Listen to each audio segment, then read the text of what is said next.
Muy buenas hermanos, amigos. Hoy vamos a abordar un tema que no nos gusta hablar mucho en las iglesias, porque amamos la vida.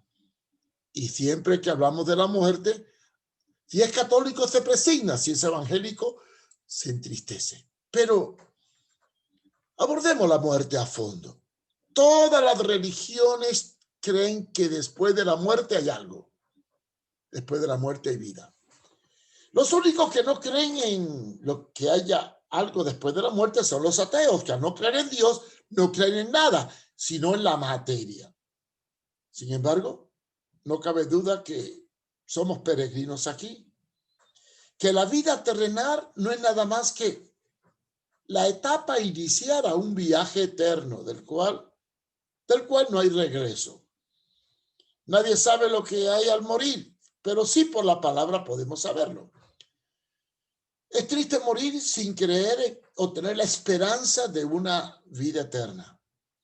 Voltaire, un ateo acérrimo en los momentos de estar en el lecho de muerte, llamó a un amigo y le dijo: si no hay Dios, hay que crearlo. La muerte es inexorable, pero no es el punto final, ni es una tragedia. Es el principio de una verdadera vida. Y así lo creen todas las religiones. Por lo tanto, vamos a ver primero y definir qué significa la palabra muerte. ¿Qué es la muerte? Entonces, entremos al tema abordando la pregunta: ¿qué es la muerte? Bueno, la muerte es la experiencia final de todos los organismos vivientes, establecida como parte de la existencia. De manera que nacemos, crecemos y morimos, pero con la muerte acaba todo. El gran científico Albert Einstein, que inventó la ley de la relatividad y el átomo, dijo: cree en una vida después de la muerte, simplemente porque la energía no puede morir. Ella circula, se transforma y nunca se detiene. ¿Por qué los seres humanos se gozan al nacer, pero sin embargo se entristecen al morir? Bueno, simplemente porque amamos la vida, y es por ello que le tememos a la muerte. Porque consideramos que al morir termina todo, y como amamos lo que tenemos aquí, junto con la vida física, nos cuesta trabajo aceptar la muerte. Hay una pregunta curiosa: ¿qué ocurriríamos si buscáramos la muerte? Indudablemente no suicidaríamos. Entonces, por eso es que amamos la vida. Sí, amamos la vida. Amamos la vida y nos cuesta trabajo asumir la muerte, aunque es inexorable, y cuando ya se acerque a ella, si tenemos esperanza, encontraremos fuerza. Pero yo quiero que entremos un poco más a fondo sobre el análisis de la muerte, porque la muerte es el concepto que casi todas las culturas tienen, y en ello vamos a entrar. Así que veamos el concepto de la muerte según las diferentes creencias. ¿Cuál es el concepto de la muerte según las diferentes culturas? Por ejemplo, lo primero que encontramos es la percepción que tiene el budismo de la muerte. ¿Cuál es la definición de las religiones hinduistas que nacen del budismo? Vamos a explicar primero qué es el budismo. El budismo tiene sus orígenes, aunque tiene muchas ramas, se fundamenta en el evangelio de Buda, Siddhartha Gautama. Él desarrolló una teosofía sobre el sufrimiento y la eternidad. Según la tradición budista, para alcanzar la eternidad o el nirvana, tenemos que seguir un proceso de reencarnación. Este proceso de reencarnación También se le llama védica, porque la vida sería una rueda de reencarnaciones en la que se está constantemente volviendo a nacer. O sea, el principio de la reencarnación es nacer en una etapa y volver a nacer en otra para irte purificando, aunque no necesariamente lo haces en la misma forma. Por ejemplo, aquellos que vivan de un modo profano y brutal descenderían a una escala de una vida inferior, encarnando en criaturas animales. Según vaya perfeccionándose, va encarnando en dimensiones superiores. Este proceso de reencarnación se le llama la ley del karma, y por medio del karma se alcanza el cielo, la eternidad o el nirvana. Es importante entender esto. La ley del karma es aquella que ajusta el efecto a su causa. Es decir, todo lo bueno, todo lo malo que hemos hecho en la vida presente nos traerá consecuencias buenas o malas en la vida futura o en la siguiente. La ley del karma es conocida también como en varias religiones como la justicia divina y es inmutable. La ley del karma tiene 12 fundamentos. La ley de la gran ley, la ley de la creación, de la humildad, del crecimiento, de la responsabilidad, de la conexión, del enfoque, del dar y ser hospitalario, la ley del aquí y ahora, la ley del cambio, la ley de la paciencia y la recompensa y la ley de la importancia e inspiración. Ahora bien, entrando un poquito más a fondo, no solamente el budismo dio esta filosofía de la ley del karma y de la reencarnación. Ustedes saben que la historia nos enseña que los griegos conquistaron parte del Oriente, llegaron a la India. Y los griegos, todo lo que aprendían o recibían de una cultura lo llevaban a Grecia, tanto las creencias como sus dioses. Es ahí que la influencia de la cultura hinduista o budista caló en la filosofía griega y entonces aparece dentro de los filósofos griegos un concepto del alma, un concepto de la muerte y un concepto de la eternidad muy diferente al que tenían otras culturas. Y entonces ellos, tomando base sobre las enseñanzas del hinduismo, elaboran lo que llamamos la filosofía hinduista adaptada a la filosofía griega. Por ejemplo, la tradición religiosa de la Grecia clásica se basa en la creencia de las almas de los difuntos que viajan a un inframundo, también llamado Hades, un lugar en el cual eran meras sombras ambulantes en un viaje hacia la reencarnación, conocida por los griegos como la transmigración de las almas. En el inframundo las almas podían beber las aguas del lelete o leteo, que se llama el río del olvido, y dejar atrás sus vidas pasadas para luego volver a nacer en otra, como otra persona. Así que para los griegos la muerte es, el alma es inmortal, reencarnamos, entramos al inframundo y lentamente nos vamos transformando mediante la reencarnación o regeneración evolutiva. Es ahí que viene el concepto de la filosofía griega. Ellos clasifican el ser humano en 3 aspectos: cuerpo, alma y espíritu. El cuerpo es el soma y lo definen como la fuerza, el iscus. El alma es la psique, es el corazón, los sentimientos, la vida.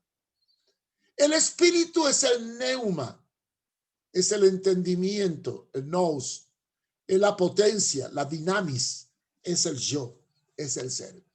Este concepto griego se establece en las enseñanzas de Platón que escribió un libro sobre la inmortalidad del alma. Así que dentro de la plenitud del conocimiento de la inmortalidad, Platón abarca el tema. Se concentra en el concepto del alma, en los antecedentes que él mismo recogió y sus aportes a un tema que le apasionó por varios tiempos y en sus diálogos. Él buscó incesantemente a través del mito y de la razón entender la eternidad y estableció la doctrina o el concepto de la preexistencia del alma, una doctrina absorbida por los mormones y algunas otras sectas neopentecostales. Así que ahí tenemos ya el principio de lo que es el concepto de el alma, de la eternidad, de la muerte y de lo que viene después de la muerte. Ahora bien, aparecen otros conceptos sobre el más allá, sobre qué hay después de la muerte. Y es ahí donde aparecen influencias ocultistas dentro de este evolucionar del concepto de la eternidad. Veamos estos conceptos evolucionistas. Por ejemplo, entramos a el concepto ocultista y de lo paranormal.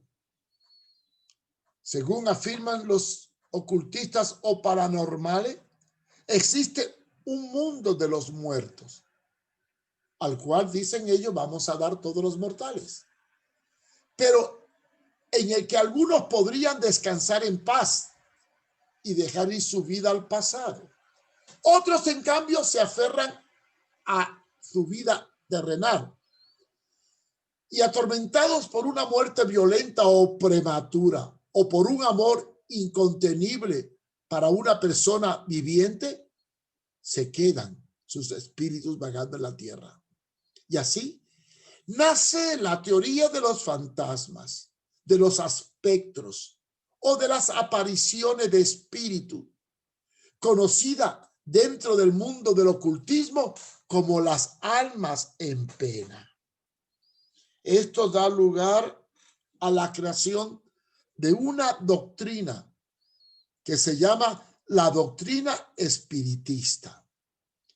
Pero analicemos la doctrina del espiritismo. El espiritismo es la creencia popular y extendida por toda Latinoamérica que sostiene que los espíritus de los muertos se quedan vagando por la tierra, buscando algo que no pudieron resolver. Puede ser de forma positiva o estos espíritus pueden ser de forma negativa. Y ellos se manifiestan a través de sesiones de espiritismo, llamando a estos espíritus que supuestamente se manifiestan. No son espíritus, son demonios, pero se personifican y engañan a la gente. El espiritismo es una deformación del cristianismo católico al mezclarse con las tradiciones africanas, lo cual dio origen a la santería y a otra serie de acciones de tipo satánico o ocultista. Pero, ¿quién fue el padre del espiritismo moderno? Nada menos que el francés llamado Allan Kardec, que en el siglo XIX escribió el Evangelio del Espiritismo y es el máximo exponente de esta doctrina, naciendo entre el año 1804 al 1869. La doctrina del espiritismo establece el principio de la inmortalidad del alma, pero la naturaleza de los espíritus y sus relaciones con los hombres persiste aún después de muerto. Las leyes morales, la vida presente, la vida futura y el porvenir de la humanidad se basa en estos espíritus. Y según la enseñanza dada por Allan Kardec, los espíritus superiores, con la ayuda de los medios de diversas situaciones, pueden manifestarse en la vida terrenal. Así que aquí tenemos que la doctrina de Allan Kardec dio lugar al espiritismo, lo cual dio origen al ocultismo y a las religiones de origen esotérico o satánica. Ahora bien, ya hemos visto el concepto filosófico budista y hemos visto el concepto del espiritismo.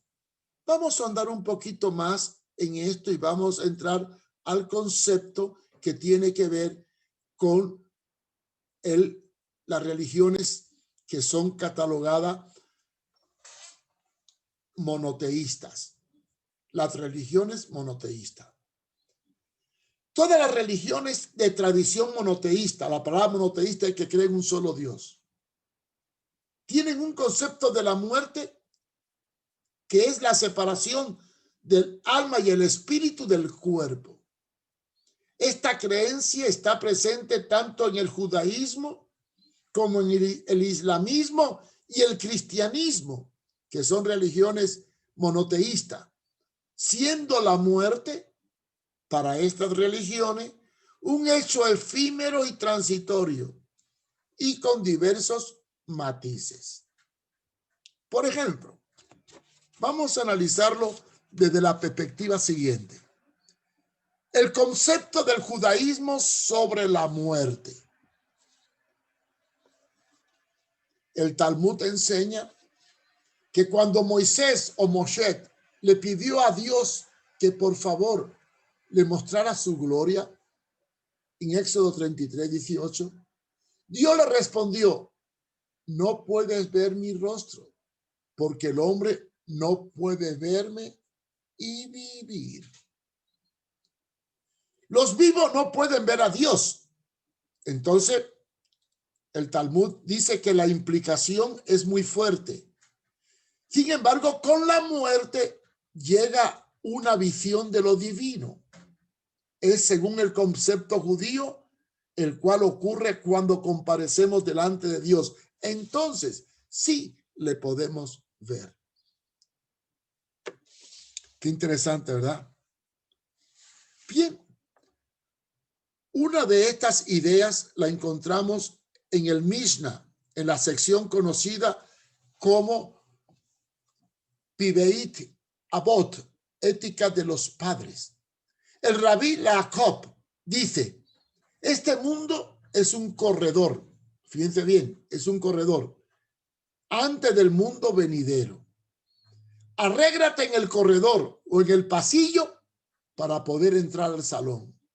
Pirkei Avot 4:16. La analogía de un corredor o un pasillo es muy llamativa. Un corredor o un pasillo no es nada más que la entrada al domicilio principal. Nuestra vida en la tierra entonces tiene la primera etapa, que es el pasillo, el corredor, por medio del cual entramos a la existencia más gloriosa, al domicilio principal. Dice el Mishnah, el libro de interpretación judía de la palabra, que una hora de placer en el mundo venidero es mejor que todo el tiempo en este mundo. Hay una historia jasídica con una supuesta mirada interior de lo que ocurre después de la muerte, que metafóricamente aclara esto. Vamos a relatar la historia. Fíjense bien.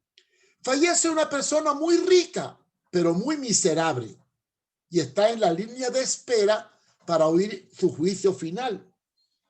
Al observar el procedimiento con aquellos que están delante de él, empieza a sentirse con menos temor.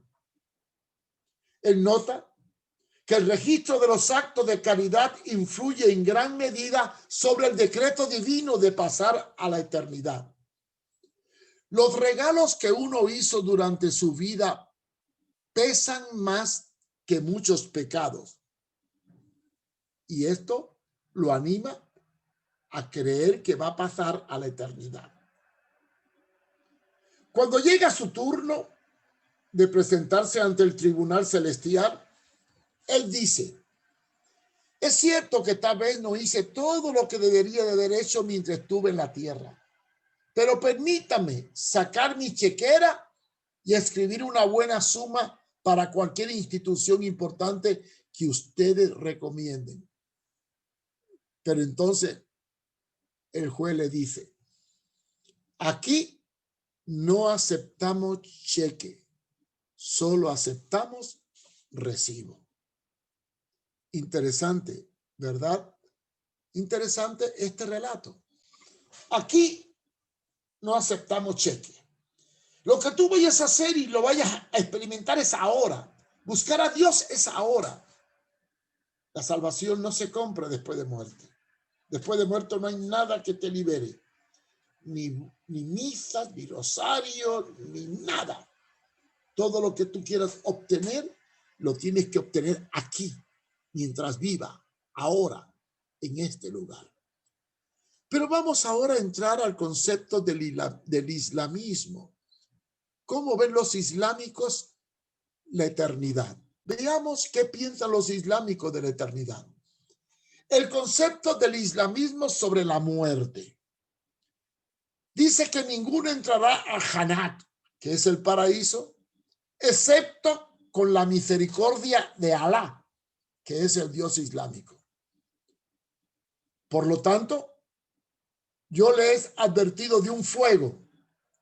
Los islámicos creen en el infierno y dicen que ninguno entrará salvo los más miserables, aquellos que se rindan. Para los musulmanes la muerte es como un viaje a una tierra de la cual no hay retorno. Así que, antes de morir, asegúrate de empacar 3 cosas para llevarla con usted a este viaje hacia la eternidad. ¿Cuáles son las 3 cosas que tiene que llevar un islámico para poder entrar en la eternidad? ¿Cuáles son estas 3 cosas? Veamos estas 3 cosas que hay que llevar. Pregunta, te van a hacer 3 preguntas. La primera pregunta, en el momento de la muerte, ¿quién eres? ¿Quién es tu Señor? La única respuesta que tiene y que van a aceptar es Alá, o sea, Dios. Segunda pregunta que te van a hacer para entrar a la eternidad. ¿Cuál es tu religión? La única respuesta es el Islam. Y la tercera pregunta, ¿quién es tu profeta? La única respuesta que van a aceptar es Muhammad, Mahoma. Ellos creen que la eternidad se alcanza con el sacrificio, con la muerte, con ofrendar su vida, y que hay un paraíso lleno de mujeres hermosas, de dicha, porque al fin y al cabo los islámicos creen en la poligamia, y esto es el fundamento de su doctrina. Bueno, ya hemos visto el concepto islámico, hemos visto el concepto judío, pero ahora quiero entrar al más importante, el concepto cristiano. ¿Cuál es el concepto cristiano sobre la muerte? Vamos a entrar en ello y vamos a adentrarnos en el mismo. El concepto cristiano de la muerte. Todas las iglesias cristianas y todos los movimientos evangélicos y católicos coinciden en que la muerte es en sí el principio de la vida eterna y que somos peregrinos, caminos a alcanzar la eternidad cuando partimos al encuentro con Jesús. Por eso dice Primera de Pedro 2:11, amado, yo os ruego como extranjero y peregrino que os abstengáis de los deseos carnales que batallan contra el alma. Pablo afirma en Filipenses 1:21 que para mí el vivir es Cristo y el morir es ganancia. O sea, la muerte para el cristiano es ganancia. Desde el punto de vista bíblico, no hay muerte. La muerte es la victoria. Por eso declara Pablo en 1 Corintios 15:55. ¿Dónde está, oh muerte, tu victoria? ¿Dónde está, oh muerte, tu aguijón? Porque Cristo venció la muerte, como nosotros también la venceremos. Sin embargo, hay dos enfoques diferentes sobre qué pasa cuando nosotros morimos. Todo depende de la doctrina de tu iglesia. Hay iglesias cristianas que creen que al morir dormimos hasta la resurrección de los muertos. Esta doctrina la creen, por ejemplo, los testigos de Jehová, los adventistas y algunas otras sectas. Y la otra creencia es que al morir comparecemos delante del tribunal de Cristo.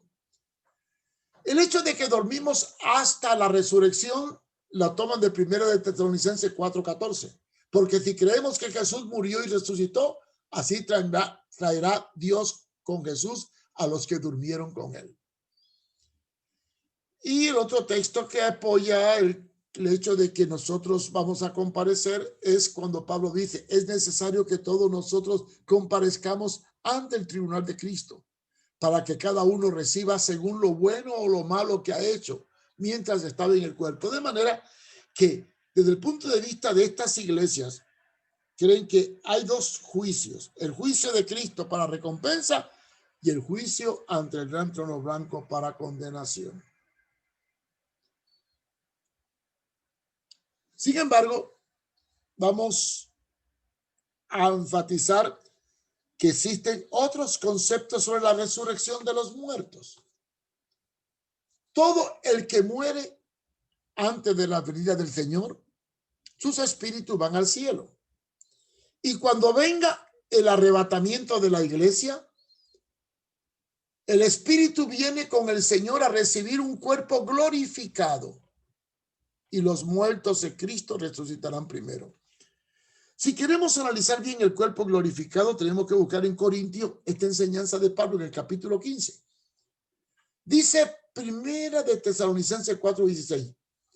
El Señor mismo descenderá del cielo con voz de mando, con voz de arcángel, con trompeta de Dios, y los muertos en Cristo resucitarán primero. Y respecto a comparecer delante de Dios, Eclesiastés 12:7 dice, y el polvo se tornará a la tierra como era antes, y el espíritu vuelve a Dios que lo dio. El otro punto de vista es que cuando termine el fin de los tiempos, todos los que durmieron resucitarán y serán juzgados ante el gran trono blanco. Y ahí se basan en Apocalipsis capítulo 20, versículos del 12 al 15. Sea que durmamos o sea que muramos, sea que comparezcamos al morir delante de Cristo o resucitemos después, hay una eternidad innegable que no podemos obviar. Pero vamos a ir un poquito más a fondo. Vamos a terminar.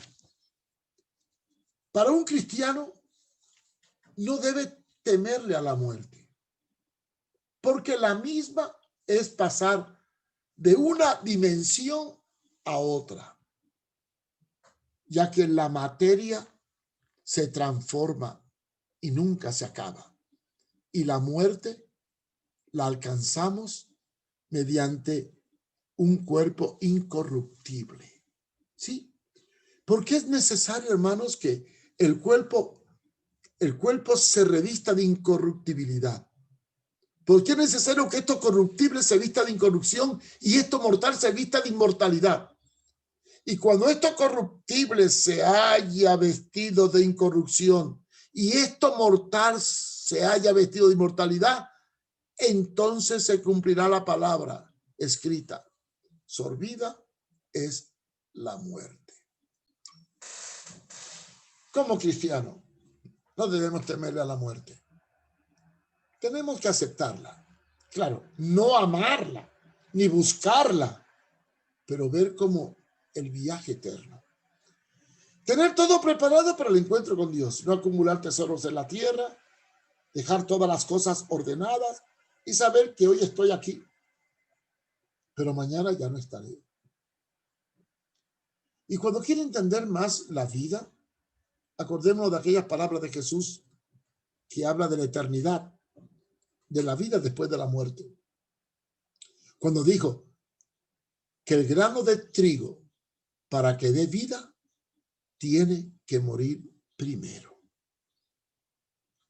Es bueno prepararnos y aprovechar la vida, pero a la vez preparar tesoros en el cielo, viviendo una vida recta y correcta, reconociendo que somos peregrinos. No temerle a la muerte, verla como la graduación final de una vida con fe. Ahora bien, el que no tiene a Cristo, el que no tiene seguridad de su salvación, no solo le temerá a la muerte, sino que temerá a las consecuencias que ocurran después de la muerte. Y concluyo con un pensamiento. Una vez un ateo se burlaba de un cristiano porque creía en la eternidad y en la vida después de la muerte. Y el cristiano le hizo una pregunta al ateo. Ven acá. Supongamos que no hay nada después de la muerte y me muero. Dime, ¿qué pierdo? Pues nada. Si no hay nada, nada. Pero supongamos que yo crea que después de la muerte no hay nada y me encuentre que sí hay algo y no haya preparado. ¿Qué voy a perder? Vale más esperar y estar preparado para la eternidad, aunque esta a lo mejor no existiera, pero sí existe, porque Dios nos colocó con un propósito y hemos visto que toda la creación tiene un propósito. Y Cristo nos dijo que el que crea en Él, aunque esté muerto, vivirá. Dios nos bendiga, Dios nos guarde y sigamos adelante, sabiendo que para el que cree no hay muerte, porque sorbida es la muerte. Si vivimos para el Señor, vivimos. Si morimos para el Señor, morimos. Sea que vivamos o sea que muramos, somos del Señor. Dios nos bendiga.